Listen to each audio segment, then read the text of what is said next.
Hi, Sophie. Hi. I am obsessed with this movie, and my first question is, what was your first source of research when you read this script for the first time? I mean, do you like to read books to get inspiration to, or maybe did you watch something? Yeah, I made a playlist for her because I wanted to get in her mindset.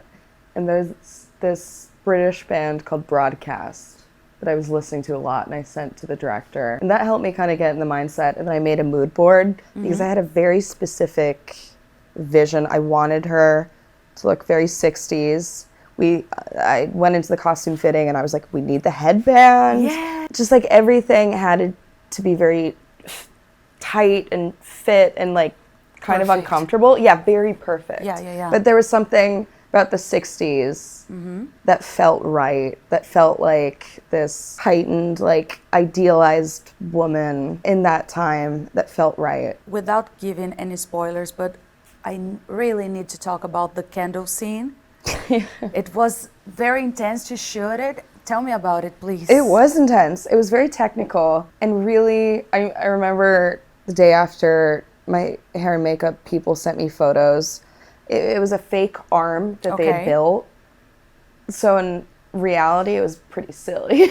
I really like scenes where you don't have dialogue and it's just reacting to the other actor. I find that that's always the most exciting, and I got to be as intense as possible, and Drew let me get as intense as possible and kept pushing me, which is amazing and fun. And what about the gore scenes? I mean, I love gore scenes. Really? Yeah. I must say that I'm a little tired of being covered in blood.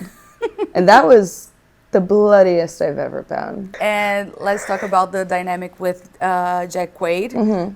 Did you guys knew each other? We didn't know each other, but we had a common friend because he did Scream with my friend Jasmine. Okay. And Jasmine was just saying he was the kindest guy ever. So going in, I was like, okay, I feel like this will be good. And he exceeded expectations. He's so kind. And I could tell he would feel bad after scenes and just be like, sorry for being such an asshole. And then I'm like, no, that's your character. You're doing your job.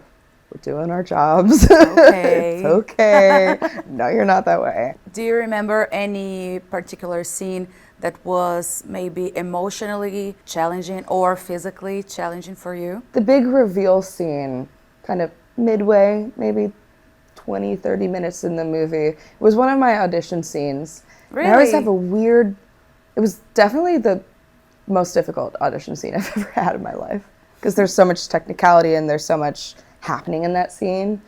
Different languages, different emotions.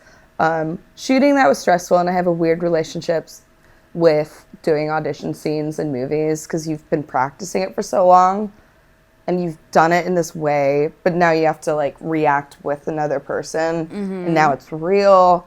So it's sometimes hard to like shake that off. Yeah. That was the hardest scene. And I remember just feeling like I didn't get it right. And then finally the last take, I'm like, maybe that was usable. And I think they used the last take. It really took me a long time. It was like raining that day and it was a shit show. Thank you, Sophie. Thank you.